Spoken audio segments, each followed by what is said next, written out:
اجتماع هزار زندانی مجاهد سرمایه بی‌نظیر جنبش دادخواهی و جنبش مقاومت برای سرنگونی این رژیم است.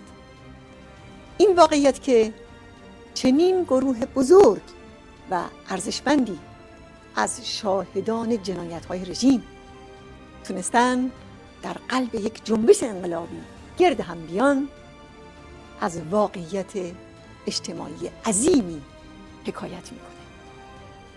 اونها در 33 سال گذشته با حضور رزمنده و مؤثر و فعال خود در مبارزه علیه رژیم ولایت فقیه پیشبرد جنبش دادخواهی رو استمرار دادند. So it seems to me that there is very strong evidence that this is genocide.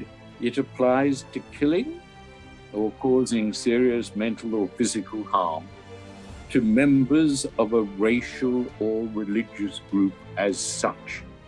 A religious group that did not accept the fundamentalism of the Ayatollah and the theocracy of this theocratic state. So there is no doubt, it seems to me, that there is a case for prosecuting Raisi and the others. That is a crime which engages international responsibility, and something must be done about it, as something was being done by the perpetrators of Srebrenica. It was the last declared genocide in international law.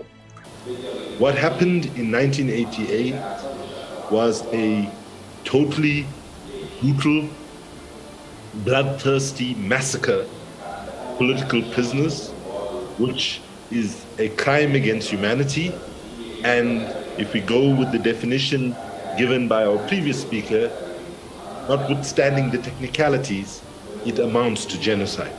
It is very moving for me to see the strength and the courage of people who have been through so much, who have suffered so much of personal tragedies, as well as seeing friends and comrades who have had to endure some of the worst atrocities that humanity has ever seen.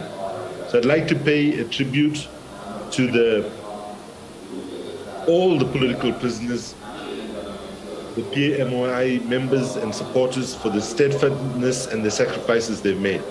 Donc il n'y a aucun doute à ce sujet. Vous avez à la fois le critère contextuel, à savoir que ces crimes ont été commis dans le cadre d'une attaque systématique et généralisée contre une population civile, les membres de l'organisation des Mujahedin du peuple iranien, et d'autre part, l'élément matériel qui est constitué par les meurtres qui ont été commis, en l'occurrence, contre ces personnes.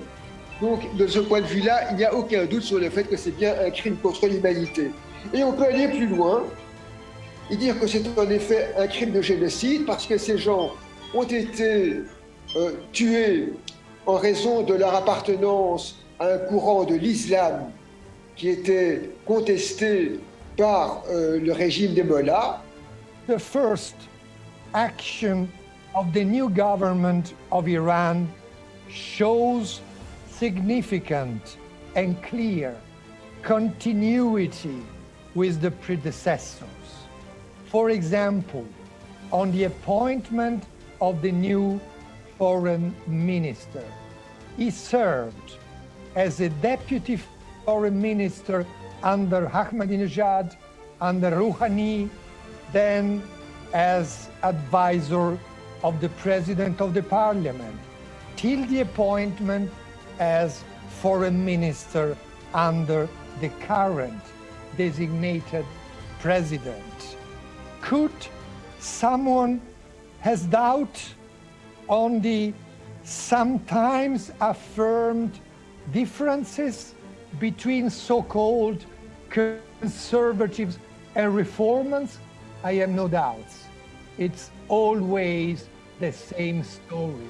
It is always the same regime, and so as confirming the new foreign minister closeness to and dependent from Quds force when he said few days ago, this month in August, I quote, "In foreign policy, I will continue the path of Qassem Soleimani. I wish, finally, an independent international investigation with no limitations linked to the role, current or former role, will be open. The credibility of United Nations system is at stake now. So, United Nations Security Council has, in my personal view, first, a moral duty. UN owes its moral duty to the innocent victims. Let's seek for justice. If that would be proved impossible, at least let go ahead now with a serious investigation, international investigation. Grâce à vous, grâce au comité des femmes شما و زنان ایرانی، grâce à ces hommes qui sont à vos côtés, toutes ces femmes, toutes ces jeunes femmes martyrs, elles seront vengées, oui, vengées. Car ces bourreaux ont semé la mort, semé la tristesse, ont semé la désolation, ont arraché des vies. Des mères, des sœurs, des enfants pleurent encore. Oui, c'est un génocide. Oui, c'est un crime contre l'humanité. Stop! Stop à cette lâcheté qui fait que les Européens et même le monde entier se détournent. I'm still shocked by what happened in 1988. What is so special to the massacre of 1988, I think, is that it was targeting a whole generation of young people. So I think that the 1988 massacre was planned, it was rigorously prepared, it was gruesome executed, and at breakneck speed with a clear target group in mind. And therefore, I think that Mr. Robinson and Professor David are right to qualify it as genocide. We all know it has been said, but I repeated, the events of the summer of 1988 were never officially investigated by the UN. And as we know, the instigators and the perpetrators were never indicted. And far worse, we have to say, the perpetrators to continue to enjoy impunity. And today, the regime is run by the killers of that time. Over 90% of them were active members of the MEC. They chose to stand tall by refusing to renounce their affiliation to the MEC. High Representative Borrell should end his business as usual approach. The regime, the Iranian regime, should encourage all UN member states to join that statement of the Prime Minister of Slovenia in demanding accountability for Iran's greatest crime against humanity. There are thousands and thousands of people out there expecting for a much more assertive response by the international community, in particular by the European institutions. We're here to recommit ourselves to calling out what happened in 1988 for what it was. It was a massacre that was a crime against humanity. Positions of power must be held accountable for what happened in 1988.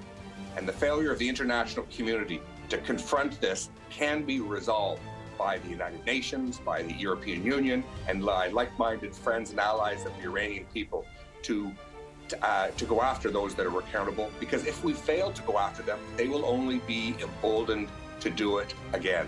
No one has yet faced justice for this crime against humanity, and the Iranian authorities continue their crimes, including their executions, with full impunity because they see no political will in the United Nations and the Western governments for holding the perpetrators accountable. The 1988 massacre is a crime against humanity. An international independent investigation is a must. Until today, the EU has ignored the crime against humanity perpetrated in 1988 in Iran and has shown no reaction towards it and has not been prepared to implement its own decision in this regard. I would like to call on the EU authorities to apply the EU global human rights sanctions regime to Iran's tyrants and their crimes against humanity. Therefore, I think Lithuania could take the lead in this regard amongst the EU members. And most important for this panel, we have thus to call for an independent inquiry, preferably under the United Nations auspices, into the massacre of 1988, with due regard for the role and, most pertinent, the accountability of Abraham Raisi. We have to call to accountability. We have to call, we cannot allow it happen again in any country of the world.